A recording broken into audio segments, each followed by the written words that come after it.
pas demander aux enfants de descendre, mais je vois qu'ils sont partis tout de même, c'est bien. Vous avez vu que dans le bulletin, il y a pas mal de sujets de prière. Et il y a aussi d'autres sujets de prière qui ne sont pas mentionnés dans le bulletin. Donc, si vous voulez que ça soit mentionné dans le bulletin, bien dites-le moi. Je ne pense pas tout le temps à demander à tout le monde si tout le monde voudrait que son nom soit mentionné dans le bulletin, mais n'hésitez pas si vous voulez que nous puissions être plus nombreux à prier pour vous. Le mercredi, lors de notre rencontre de mi-semaine, nous avons une liste de prières qui est plus longue que celle qui est dans le bulletin. Mais si vous désirez être dans le bulletin, vous pouvez m'en faire part, n'hésitez pas.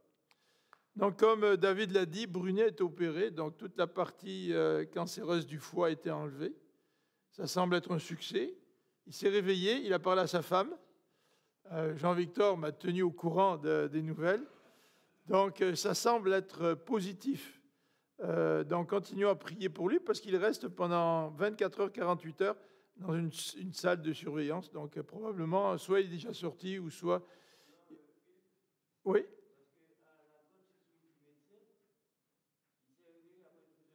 Après? Ah, il s'est réveillé après 12 heures. D'accord.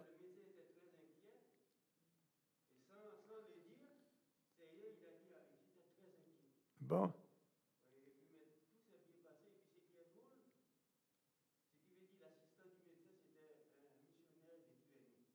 Un missionnaire de Tiverny. Ah bon, c'était l'assistant du docteur. Bon, d'accord. Alors, docteur Jean-Victor vient de dire, pour ceux qui écoutent à la maison, qu'il s'est réveillé au bout de 12 heures. Alors, ça l'inquiétait un peu, mais finalement, il s'est réveillé, puis tout va bien, n'est-ce pas? Donc, ben voilà, on vient de savoir que Brunet, c'est un dormeur. Alors, il aime bien dormir.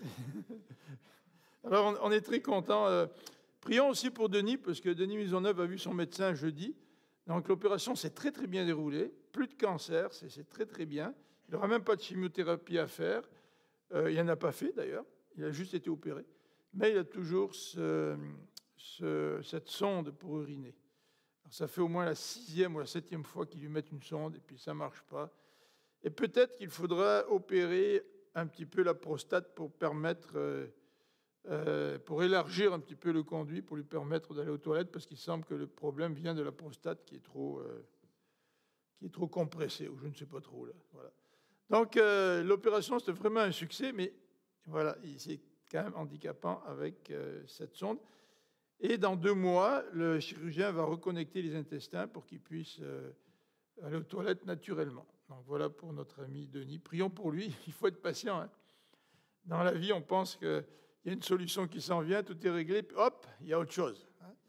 Donc, soyons persévérants aussi dans notre prière pour notre frère Denis. Aujourd'hui, nous allons regarder ensemble un autre héros de la foi, puisque nous sommes dans Hébreux au chapitre 11, depuis déjà quelques semaines, et nous avons regardé plusieurs héros de la foi. Nous les avons pris dans l'ordre, en fait. Dimanche dernier, nous avons regardé Moïse. Et aujourd'hui, nous allons regarder Josué. Josué, donc Hébreux chapitre 11, nous allons lire le verset 30. Et par la suite, nous allons regarder dans le livre de Josué, à partir du chapitre 5 et le verset 13. Alors tout d'abord, Hébreux chapitre 11, Hébreux chapitre 11, verset 30. Alors les versets commencent dans Hébreux 11 par l'expression « par la foi ». Ça revient. L'expression, l'accent est mis sur la foi. Par la foi, les murailles de Jéricho se sont écroulées quand le peuple en eut fait le tour pendant 7 jours. Alors le verset est très court. Quand il était question de Moïse ou d'Abraham, l'auteur de l'Épître aux Hébreux insiste un peu plus. Ce sont des personnages qui ont peut-être beaucoup plus marqué l'histoire d'Israël. Mais dans le cas de Josué, eh bien, nous avons un seul verset que nous venons de lire dans Hébreux chapitre 11. Nous pouvons nous référer à Josué au chapitre 5. Josué, chapitre 5, la fin du chapitre à partir du verset 13. Josué, chapitre 5, à partir du verset 13. Et ce verset 13 est important parce que, comme nous allons le souligner tout à l'heure, c'est que la foi de Josué a été préparée par une rencontre avec l'ange de l'Éternel. Et c'est ce que les versets 13 à 15 nous relatent. Un jour, verset 13, où Josué se trouvait près de Jéricho, il vit soudain un individu qui se tenait debout devant lui, avec son épée dégainée à la main. Josué s'avança vers lui et lui demanda « Es-tu des nôtres ou de nos ennemis ?» « Non, répondit l'homme, je suis le chef de l'armée de l'Éternel et je viens maintenant. » Alors Josué se prosterna le visage contre terre et lui dit « Seigneur, je suis ton serviteur, quels sont tes ordres ?» Le chef de l'armée de l'Éternel lui répondit « Ôte tes sandales de tes pieds, car l'endroit où tu te tiens est un lieu saint. » Et Josué obéit. On va prier pour débuter.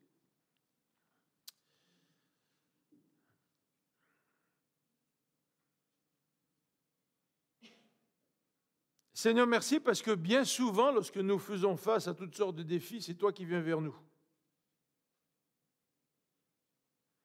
pour nous assurer de ta présence, pour nous assurer de ta direction. Et nous voulons te remercier pour cela. Nous voulons te remercier parce que tu viens souvent nous chercher alors que notre premier réflexe n'est pas toujours de nous tourner vers toi. Mais merci pour ta fidélité. Merci parce que tu veux nous accompagner et tu veux être en communion avec nous. Seigneur, ce matin, ouvre notre cœur à ta parole. Nous t'en prions au nom de Jésus-Christ. Amen. Donc la foi de Josué, bien j'aimerais regarder cette foi de Josué en deux étapes. La première, c'est de regarder ce qui a contribué à préparer la foi de Josué dans le contexte immédiat, bien sûr, parce que dès le chapitre 1 du livre de Josué, nous voyons que Dieu parle à Josué. Il lui dit que cette parole ne s'éloigne pas de toi. Tu vas la méditer jour et nuit. Donc déjà, Dieu veut préparer la foi de Josué en lui demandant de s'enraciner dans sa parole. Et c'est vrai que l'Épître aux Romains reprend cette idée-là en disant que la foi vient de ce qu'on entend et ce qu'on entend vient de la parole de Dieu. Donc, toute foi solide se prépare par un enracinement dans la parole de Dieu. Et ça, c'est un élément très important dans la vie de Josué, je crois, et aussi dans la vie du croyant aujourd'hui. Mais dans le contexte immédiat de ce passage, nous voyons que ce qui prépare aussi Josué, c'est cette rencontre avec l'ange de l'Éternel. Donc on va regarder un petit peu ces trois versets ensemble dans un premier temps. Et dans un deuxième temps, on va voir la foi en action de Josué. C'est bien beau de prétendre avoir la foi, mais quand on prétend avoir la foi, normalement cette foi se traduit dans nos actions. C'est très facile de dire que nous avons la foi sans mettre des pattes à nos paroles. Et les hommes et les femmes de foi de l'Ancien Testament ou du Nouveau Testament, ce sont des hommes et des femmes qui exercent la foi dans le quotidien. D'où l'interpellation pour chacun d'entre nous ce matin, est-ce que notre foi se manifeste dans notre quotidien? Si nous avons la foi dans le Seigneur, eh bien, peut-être que nous serions un petit peu moins stressés et un petit peu moins difficiles à supporter pour les gens de notre entourage. C'est assez concret, ça. Hein? Et que ce soit d'une manière ou d'une autre, notre foi, d'après l'enseignement de la parole de Dieu, est appelée à se manifester dans notre vie quotidienne, dans notre concret. Donc nous regarderons cette foi en action, et puis nous terminerons avec, dans la conclusion, quelques points, notamment sur les caractéristiques de la foi de Josué, et quelques remarques en rapport avec Dieu, puis avec Jésus-Christ. Donc voilà un petit peu le chemin pour nous ce matin, notre Google pour suivre notre réflexion sur ce texte. Alors, la rencontre de l'ange avec l'Éternel dans les versets 13 à 15. Le contexte de ce passage, c'est plus ou moins la veille du combat. Le combat s'en vient. Et Josué se trouvait près de Jéricho. Le texte ne dit pas pourquoi Josué se trouvait près de Jéricho, mais probablement, si moi j'étais le chef de l'armée, le chef du peuple, eh bien, moi aussi, je serais allé voir de mes propres yeux la ville de Jéricho pour voir un petit peu quel est le défi qui m'attend. En tout cas, Josué, c'est un gars qui est réaliste. Il veut voir la situation telle qu'elle est. Vous savez, parfois dans la vie chrétienne, nous sommes tellement hyper spirituels que nous minimisons les problèmes, c'est parce que Dieu est là, puis Dieu s'occupe de tout. D'autres fois, nous tombons dans un autre extrême, c'est de tellement être inquiet face aux problèmes qui sont devant nous. Je ne sais pas quelle était l'attitude de Josué, mais toujours est-il, il est venu voir cette ville de Jéricho, et il a dû voir la hauteur de ses murs, de ses tours, il a dû voir le défi qui était devant lui, parce que la ville était fermée. La ville savait que le peuple était là, que le peuple allait attaquer, donc la ville était fermée. Donc c'était vraiment un gros défi, une montagne. On pourrait comparer cela à une montagne. Et probablement que Josué devait examiner la situation en se disant, bien, est-ce que Jéricho a des points faibles? Est-ce que dans les murailles, il y a un endroit plus propice à une attaque qu'une autre? Et Josué réfléchissait un petit peu comme nous on réfléchit. Quand on est devant des défis, on essaie de trouver des solutions, on essaie de trouver la manière d'aborder le problème. Bon, parfois on panique, mais quand on commence à réfléchir un peu, c'est un petit peu ce qu'on fait. On essaie de trouver des solutions pour s'en sortir. Et peut-être que Josué, dans sa tête, était déjà en train de préparer un plan de bataille, en disant qu'est-ce qu'il va falloir faire. Est-ce qu'il va falloir attaquer, faire semblant de fuir, en espérant que peut-être ils vont ouvrir les portes de la ville, puis nous poursuivre en se disant on les a, tu sais, puis nous on va cacher une partie de l'armée de côté, puis eux vont pouvoir rentrer dans la ville. Je ne sais pas qu'est-ce qui était à la tête de Jéricho, de Josué, mais toujours est-il, c'était la veille du combat. Je suis tellement parti dans l'enseignement que j'ai oublié de faire avancer les diapositives, donc on va essayer de faire avancer les diapositives en même temps. Quand Sem prêchait au début, Sem me disait « Tu ne peux pas faire avancer les diapositives pour moi, parce que quand je pense aux diapositives, j'oublie mes notes. » Alors là, moi, je suis tellement pris par l'enseignement que j'oublie de faire avancer les diapos. En fait, les diapos n'ont pas l'air d'avancer très bien. Est-ce que c'est toi, Émilie, qui m'aide? Ok, fantastique. Quand on a quelqu'un à l'arrière, vous voyez, j'appuie dessus, mais ça ne marche pas très bien. Peut-être qu'il n'y a plus de piles, en fait, parce que normalement, on a un petit faisceau rouge, là, puis je peux pointer, là, comme ça, les gens qui dorment dans l'assemblée. Non, je n'ai jamais fait. Vous ne vous trompez pas. Là, probablement, il n'y a plus de piles, donc, Émilie, il va falloir que tu m'aides. Jérémy va essayer de voir s'il y a une pile. Fantastique, ça. Merci. Je ne sais pas s'il y en a, mais en tout cas, merci beaucoup. Donc, si Émilie, tu peux avancer jusqu'au point B, là, une leçon pour Josué. Le verset 13, dans le point 1, le verset 13 nous dit qu'un guerrier apparaît. C'est l'apparition du guerrier. Et il voit soudain devant lui un individu qui se tient debout, mais avec son épée dégainée. Généralement, quand tu tiens devant avec ton épée sortie, c'est que les intentions du soldat sont peut-être un peu plus belliqueuses que si l'épée était restée dans le fourreau. Imaginez-vous l'apparition là, avec l'épée. Merci. On va voir si ça marche bien. Oh, là, ça a l'air d'avancer. Ça se peut, oui, miracle, hein? Ça marche. Donc, le guerrier est devant lui, prêt au combat. Et Josué s'avance vers lui et lui demande, es-tu des nôtres ou de nos ennemis? Alors, probablement que son apparition a surpris Josué, et Josué veut identifier la personne qui est devant lui. C'est un peu normal. Tu sais. Est-ce qu'il est avec nous? Est-ce qu'il est contre nous? Et c'est ce qui le préoccupe dans sa situation.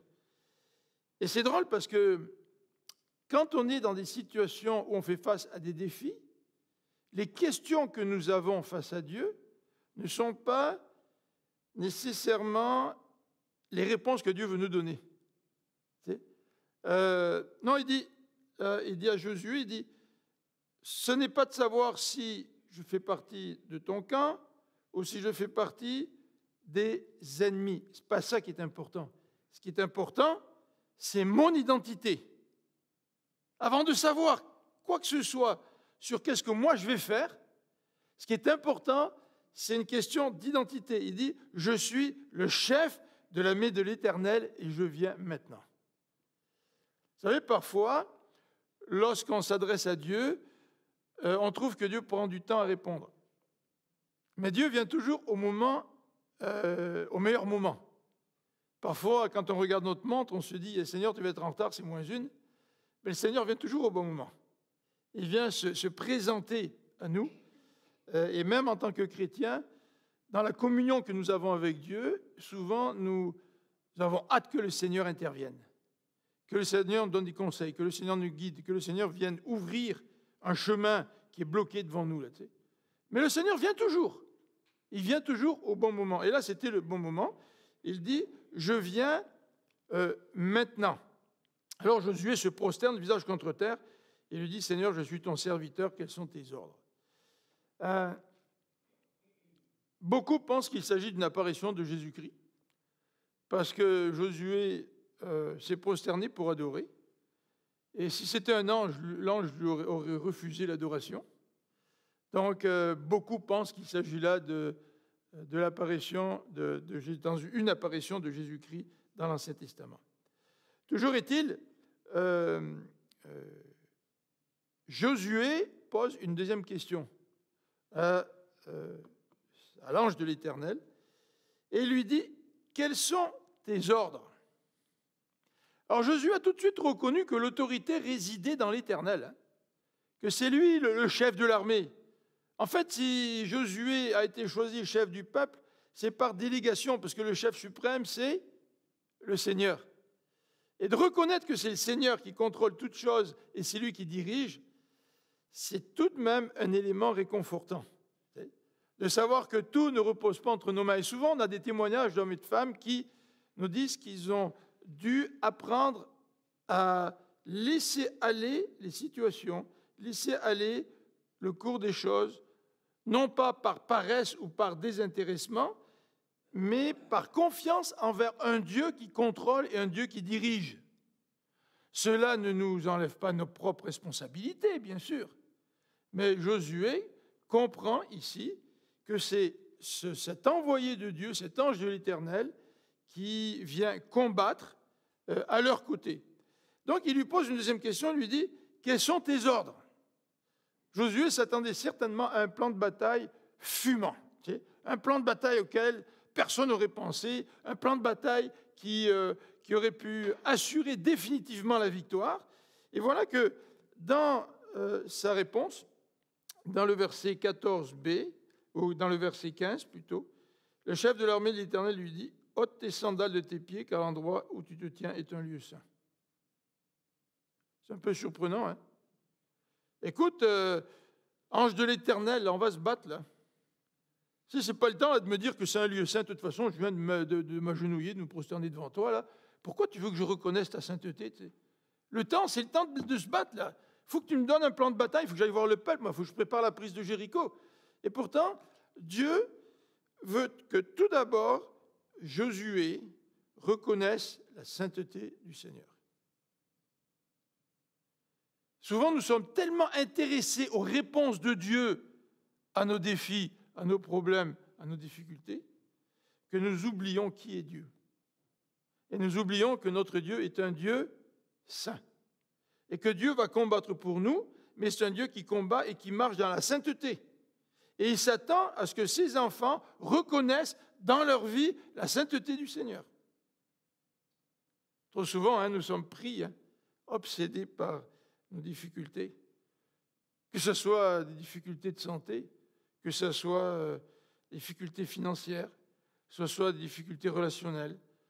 Et quand toutes ces difficultés émotionnellement nous prennent, nous sommes tellement axés sur la solution de Dieu que nous oublions qui Dieu est dans sa nature même.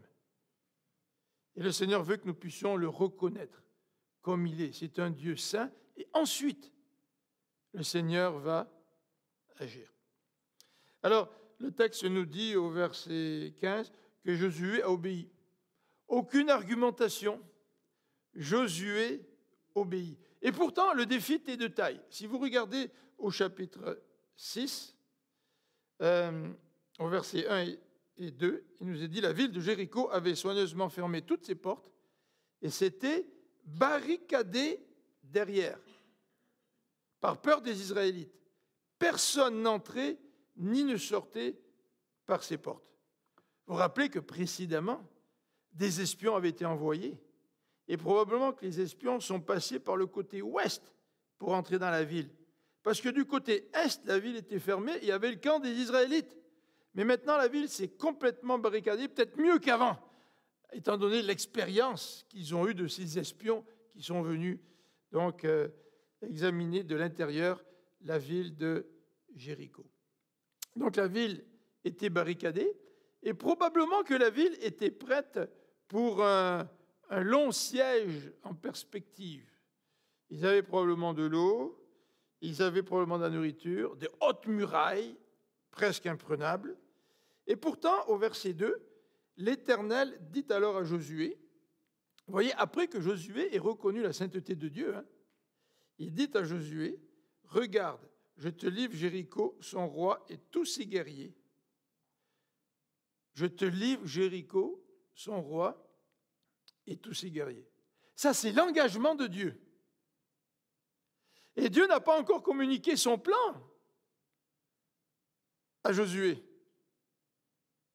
Et souvent, c'est un petit peu ce qui se passe dans notre vie face à nos défis, à nos difficultés, à nos problèmes. Lorsque nous continuons à être en relation avec Dieu, malgré notre souffrance, malgré nos difficultés, malgré la lourdeur de la situation qui nous emprisonne, lorsque nous continuons à accorder l'importance à la communion avec Dieu, à un moment donné, je ne sais pas si ça vous est arrivé, mais vous avez cette conviction que Dieu va prendre les choses en main. Et cette conviction vient de votre relation avec Dieu. Puis vous ne savez pas comment les choses vont s'organiser, vous ne savez pas encore. Mais vous avez cette conviction que Dieu va s'occuper de vous, qu'il va ouvrir un chemin et qu'il va intervenir. Ça, c'est la foi.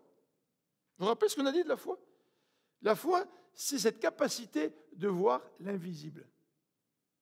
C'est pour ça que tu ne peux pas t'approcher de Dieu, je ne peux pas m'approcher de Dieu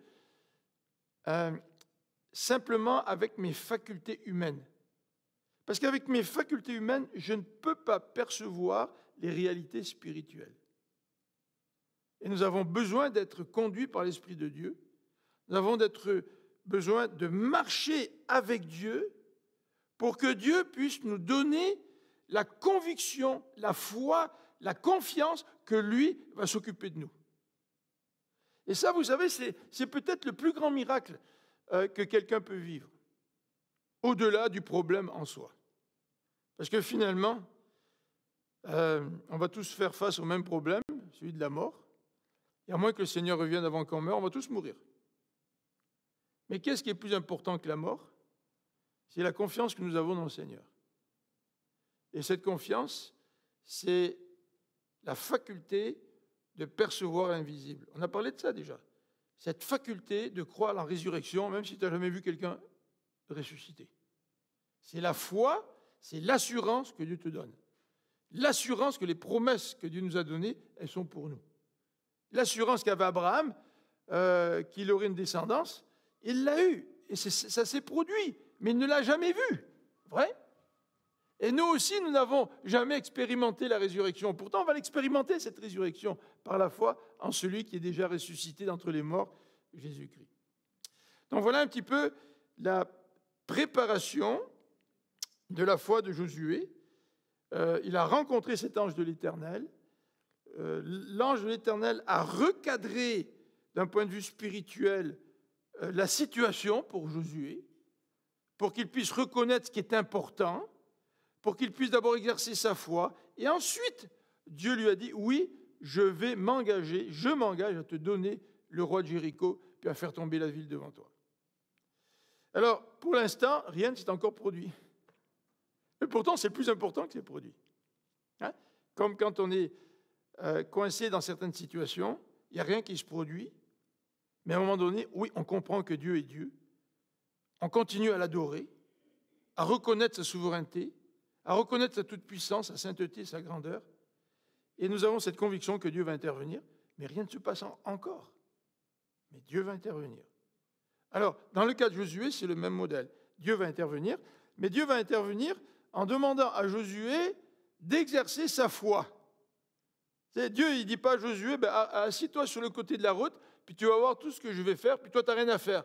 En disant à Josué, je n'ai pas besoin de toi, Josué. Là. De toute façon, tu es tellement insignifiant. Tu es quelqu'un qui tu vas mourir toi aussi un jour. Là.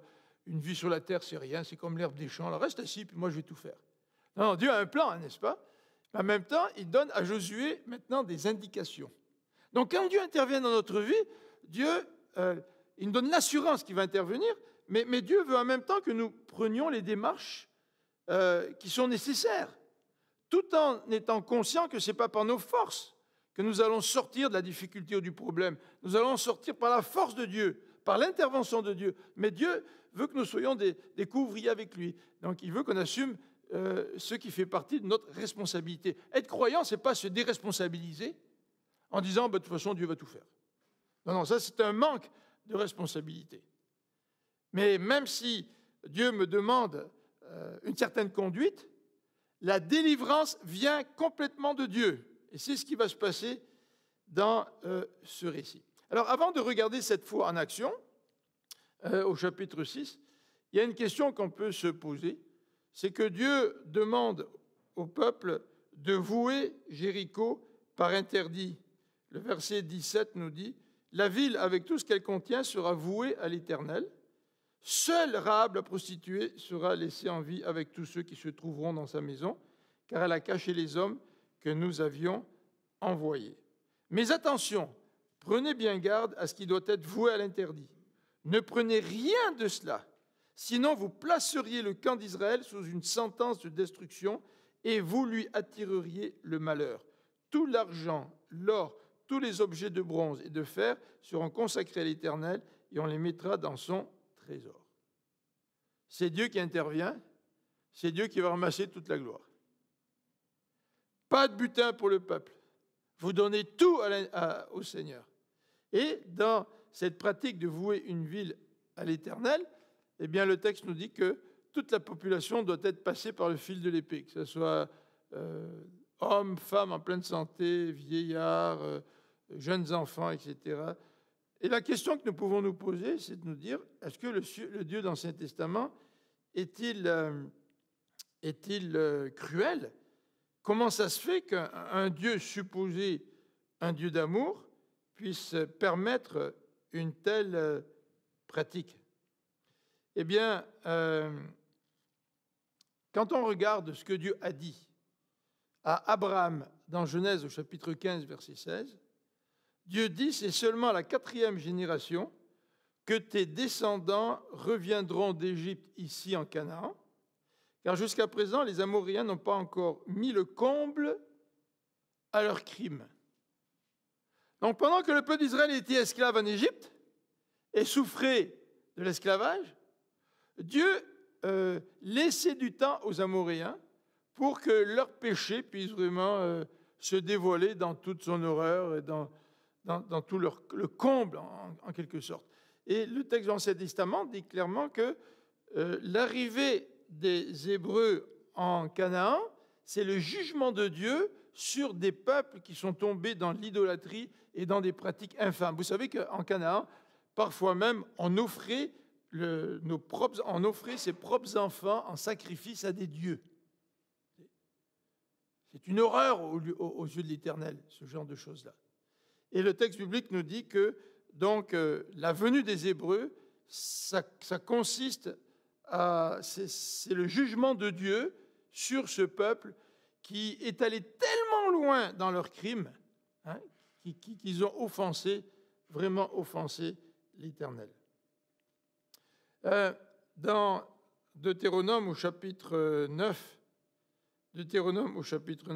versets 4 et 5, nous lisons que lorsque l'Éternel, ton Dieu, les aura dépossédés en ta faveur, ne t'avise pas de penser, c'est parce que je suis juste que l'Éternel m'a fait venir pour prendre possession de ce pays.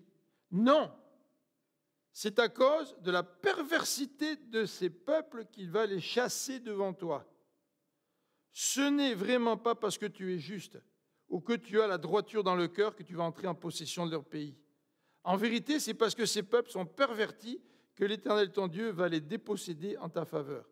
C'est aussi pour tenir la promesse que l'Éternel a faite avec serment à tes ancêtres, Abraham, Isaac et Jacob. Et le verset 6 répète, « Sache donc bien que ce n'est pas parce que tu es juste que l'Éternel, ton Dieu, te donne ce bon pays en possession.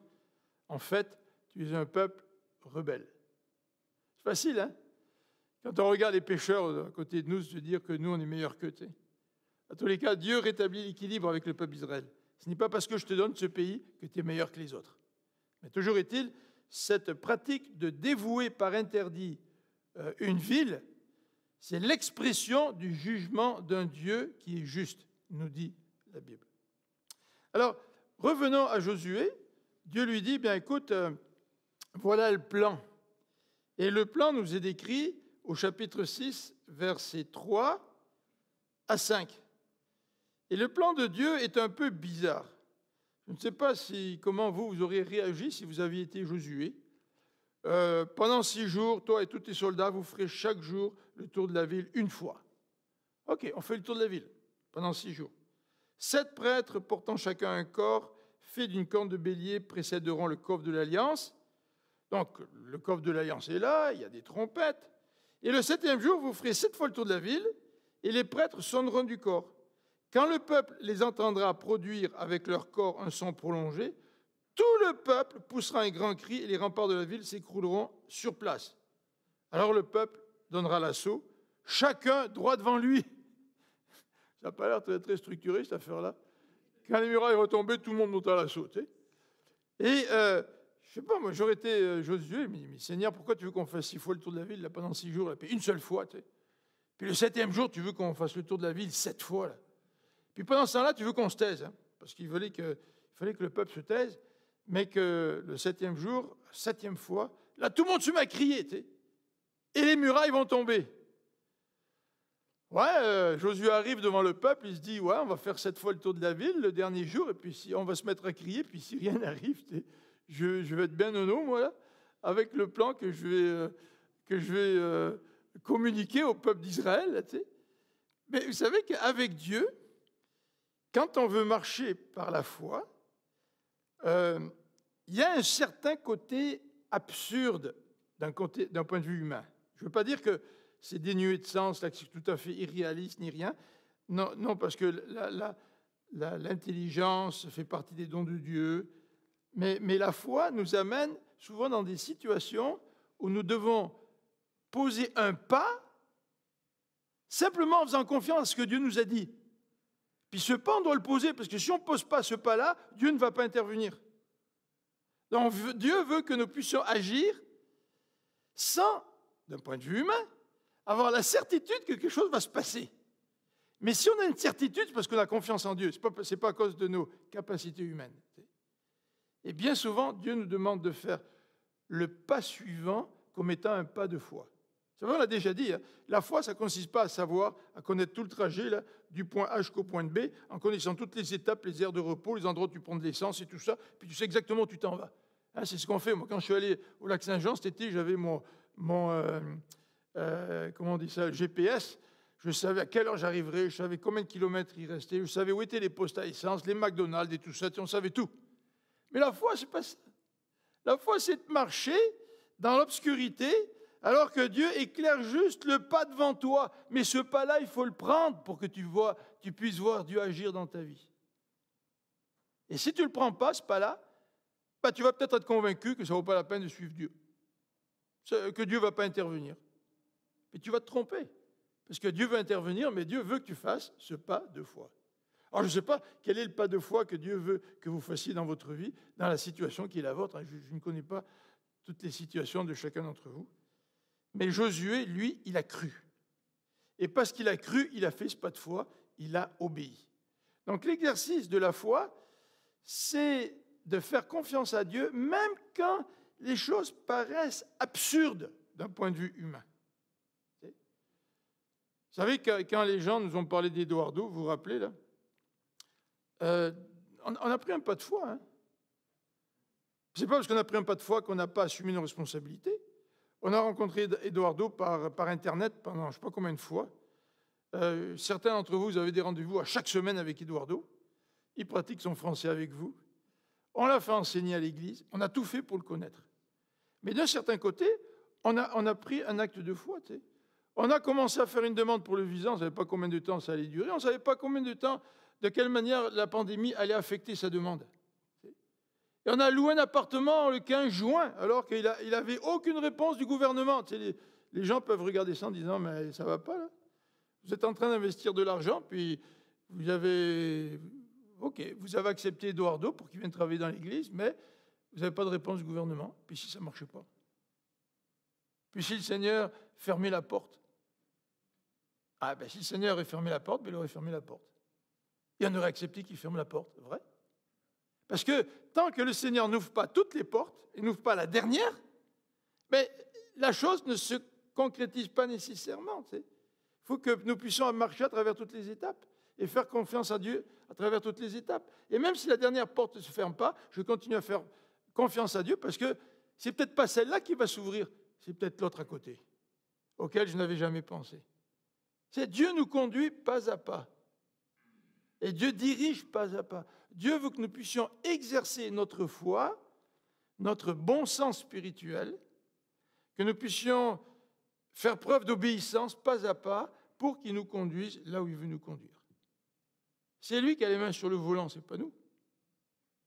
Donc, l'exercice de la foi, c'est de croire, d'obéir, même si nous pensons, d'un point de vue humain, que ça a l'air un peu absurde, le chemin sur lequel le Seigneur veut nous guider. Regardez un élément important dans ce chapitre 6, un élément très important, dans les versets 16 à 20. Alors, chapitre 6 nous relate donc le plan de Dieu, et au verset 8, le peuple fit comme Josué l'avait ordonné. Donc, le texte commence à nous relater ce qu'ils ont fait. Vous voyez, Josué avait donné la consigne au verset 10, « Pas de cris, restez muets, dites pas une parole jusqu'au jour où je vous ordonnerai de pousser des cris. » Or, le coffre de l'Éternel fit une fois le tour de la ville. Le lendemain, au verset 12, Josué se lève de bon matin, il recommence. Donc, nous avons une description de ce qui est en train de se faire. On est dans l'action, voyez-vous. Verset 14, ils refirent une fois le tour de la ville, ce jour-là, avant de regagner le camp. Ils firent ainsi pendant 6 jours. Le 7e jour, on est toujours dans l'action là. Le 7e jour, ils se levèrent dès l'aurore et firent 7 fois le tour de la ville. De la même manière, c'est le seul jour où ils en firent 7 fois le tour. Et la 7e fois, lorsque les prêtres sonnèrent du corps, Josué ordonna au peuple, poussez des cris, car l'Éternel vous livre toute la ville. La ville avec tout ce qu'elle contient sera vouée à l'Éternel. Tiens, là on dirait que la description de l'action s'arrête. Vous êtes en train d'écrire, disons, un match de hockey ou de soccer, ou je ne sais pas quoi, puis vous parlez des joueurs, vous parlez de ce qui se passe sur le terrain, puis d'un seul coup, vous arrêtez votre description. Et là, vous commencez à faire un commentaire qui n'a rien à voir, au premier abord, avec l'action qui se déroule sur le terrain. C'est exactement ce qui se passe là. C'est que l'auteur, il s'arrête de décrire ce que le peuple est en train de faire. Pourquoi? Il fait une parenthèse dans le récit, et la parenthèse veut mettre l'accent sur deux commandements. Le premier commandement concerne Rahab. Seule Rahab sera laissée en vie avec tout ce qui se trouveront dans sa maison, car elle a caché les hommes que nous avions envoyés. Et deuxième commandement, vous devez tout donner à l'Éternel. Ne prenez rien. Si vous le faites, vous allez mettre une opprobre sur le peuple d'Israël. Vous connaissez le reste de l'histoire avec Akan. Donc, il y a comme une parenthèse qui interrompt la description de l'action. Là. Ils sont en pleine action. Là. Ils obéissent à ce que Dieu a dit. Et à partir du verset 20, nous avons la reprise de l'action. On sonne du corps. Dès que le peuple entendit, il poussa un formidable cri et le rempart s'écroula sur place. Écouter Dieu est plus important que la prise de Jéricho. Écouter Dieu est plus important que l'action. Écouter Dieu avec un cœur obéissant est plus important encore que de suivre le plan de Dieu. Ce n'est pas sans importance, le plan de Dieu, bien sûr. Mais suivre le plan de Dieu sans avoir un cœur obéissant, c'est s'assurer de l'échec. Et c'est comme si Dieu voulait, dans l'action, s'arrêter et dire au peuple, attention là, je vous ai donné 2 commandements. Je veux à tout prix que vous respectiez les commandements que je vous ai donnés. Maintenant, on continue à décrire l'action. Alors, je ne sais pas quels sont les défis qui sont devant vous. Peut-être que le Seigneur vous parle et que vous ressentez le besoin de répondre à Dieu par l'obéissance, mais vous hésitez. Ce n'est pas toujours facile d'obéir, surtout quand on n'est pas toujours d'accord. Quand on est d'accord, c'est très facile. Mais quand on n'est pas toujours d'accord, c'est plus difficile à obéir. Mais si vous êtes dans une situation comme celle-là, affirmez votre désir d'obéir à Dieu. Il va continuer à vous conduire. Il va continuer à vous diriger dans la situation qui est la vôtre. Alors, dernier élément que je voudrais regarder avec vous, c'est en conclusion, tout d'abord, les caractéristiques de la foi, rapidement. Regardez dans le texte, l'arche était centrale chaque fois qu'ils ont fait le tour de la ville. L'arche, c'est le symbole de la présence de Dieu. 10 fois au moins, il est question de la centralité de l'arche dans ce chapitre 6 de Josué. Face à nos défis, face aux difficultés, face aux épreuves, que la présence de Dieu reste toujours là dans votre vie. Que nous puissions toujours garder soigneusement cette communion avec Dieu. Regardez aussi la déclaration de foi. En quelque sorte, lorsque Dieu dit au peuple, après savoir fait 7 fois le tour de la ville, criez. Après avoir crié, les murailles vont tomber. Criez d'abord. Et crier, ça voulait dire qu'ils croyaient que Dieu allait intervenir. Leur cri, c'est un peu une déclaration de foi, en disant, oui, Seigneur, je crois que les murailles vont tomber, et on le dit, on crie, après ça va se faire. Et dans vos épreuves, dans mes difficultés, est-ce que nous prononçons cette déclaration de foi, même avant que Dieu amène sa solution? Mais c'est ça le témoignage. Le témoignage du chrétien, c'est cette paix, cette assurance, cette confiance que Dieu va intervenir, même si la solution n'est pas encore là. Et cette foi, en tant que chrétien, nous sommes appelés à l'exprimer devant ceux qui nous entourent, pour qu'ils puissent voir ceux qui nous entourent, qu'ils puissent voir la relation que nous avons avec Dieu et qu'ils puissent voir Dieu à travers notre épreuve et qu'ils puissent voir Dieu agir à travers mes défis, à travers mes difficultés. Et quand on prie pour des gens qui sont malades, pour des gens qui sont dans toutes sortes de difficultés, ne disons pas seulement à Dieu, Seigneur, sauve, Seigneur, trouve une solution. Ne disons pas juste ça. Ne centrons pas notre prière seulement sur la personne qui souffre. C'est important, bien sûr. Mais centrons-la aussi sur le témoignage que Dieu veut donner au travers de cette souffrance, pour que dans notre souffrance, cette souffrance puisse être utile au témoignage pour Dieu, que cette souffrance puisse glorifier notre Dieu, et pour que nous puissions attirer des hommes et des femmes à lui. Peut-être que ça fait partie de notre problème, ça. On est tellement centré sur la solution qu'on oublie tout cet aspect de Dieu qui veut se révéler autour de nous, à travers notre foi. Donc voilà la déclaration de foi. Troisième caractéristique de la foi, dans 2 Corinthiens 10, 3 à 4, on nous dit que ce n'est pas avec les armes du monde qu'on fait tomber les forteresses qui s'érigent entre Dieu et les hommes. C'est avec des armes spirituelles.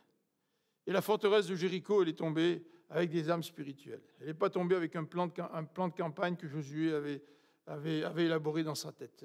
C'est vraiment avec Dieu que ce plan a été élaboré et que la victoire a été acquise. Donc, utilisons les armes que le Seigneur nous donne, sa parole, la prière, la communion fraternelle pour se soutenir les uns les autres. Il y a des forteresses, et Paul parle dans un contexte d'évangélisation. Les gens ne connaissent pas Dieu parce qu'il y a des forteresses qui sont érigées entre eux et Dieu. Et nous qui voulons les toucher par le Seigneur, il nous faut utiliser des armes spirituelles pour que ces forteresses puissent tomber. On va rappeler ce que Paul a dit, ce n'est pas avec son intelligence, son raisonnement, qu'il est venu prêcher l'Évangile, c'est avec la puissance de l'Esprit. 3 remarques dans cette conclusion. Premier élément, Dieu combat pour nous. Il y a un petit chant qui dit ça, Dieu combat pour nous. Je ne vais pas vous le chanter, rassurez-vous. Est-ce que nous sommes convaincus que Dieu combat pour nous? C'est le chef de l'armée qui est arrivé là, le chef de l'armée de l'Éternel. Il est arrivé prêt au combat, l'épée dégainée, pour montrer qu'il allait combattre pour le peuple d'Israël. Est-ce que tu crois que l'Éternel combat pour toi dans ta situation? Vous savez, dans les méditations de Chroniques, on a vu cette semaine Asa. Asa qui a fait confiance à Dieu pour se battre contre le roi éthiopien. Et Dieu lui a accordé une grande victoire. Ils étaient 2 fois plus nombreux que lui.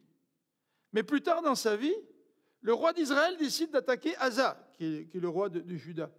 Et Asa, au lieu de faire confiance à Dieu, il envoie les trésors du temple au roi de Syrie pour acheter le roi de Syrie, puis que le roi de Syrie attaque le roi d'Israël, comme ça le roi d'Israël n'attaquera plus Juda. Puis Dieu lui a envoyé le prophète en disant « Pourquoi tu n'as pas fait confiance en moi? Pourquoi n'as-tu pas eu confiance en moi ?» Et on a dit dans notre méditation que ce n'est pas parce qu'on a 10 ans, 15 ans, 20 ans, 40 ans de vie chrétienne qu'on ne risque pas de tomber dans un manque de foi envers notre Seigneur. Donc Dieu combat pour nous, et nous avons vu que ce qui est plus important, ce n'est pas la solution de Dieu, ce n'est pas la direction divine de Dieu, ce qui est d'abord plus important, c'est notre relation avec Dieu. Alors arrêtons de focuser sur la solution au problème, mais mettons plutôt l'accent sur notre relation avec celui qui est la solution à nos difficultés. Et évidemment, on a souligné aussi que Dieu veut notre obéissance. Et pour terminer, je voudrais que nous puissions tourner le regard vers le Seigneur, parce que Jésus est notre combattant par excellence. C'est lui qui a combattu. C'est lui qui a combattu pour nous sauver. Et c'est lui qui nous sauve au travers de son sacrifice. Ce Jésus qui combat pour nous, il veut être en relation avec nous. Nous sommes les enfants de Dieu. Et ce Jésus qui a combattu pour nous, eh bien, il veut aussi notre allégeance, notre obéissance. Nous allons prier pour terminer, puis je vais demander à Eric et à Chan de bien vouloir venir. On va rechanter le nouveau chant qu'on vous a fait ce matin. On va prier ensemble.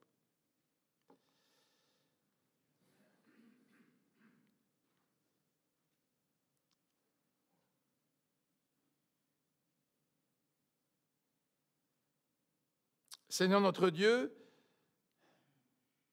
nous voudrions tout d'abord ce matin te demander pardon parce que nous nous débattons souvent tout seuls dans notre difficulté, dans nos problèmes, dans notre eau bouillante, en oubliant de regarder à toi. Et nous sommes un peu comme Pierre qui veut se jeter dans la mer pour marcher sur les eaux, puis qui à un moment donné oublie de regarder au Seigneur et regarde les vagues, la tempête, et commence à couler. Seigneur, pardonne-nous. Donne-nous ce réflexe, malgré la douleur, malgré les difficultés, malgré l'intensité de la fournaise ou de l'épreuve ou de la situation dans laquelle nous nous trouvons.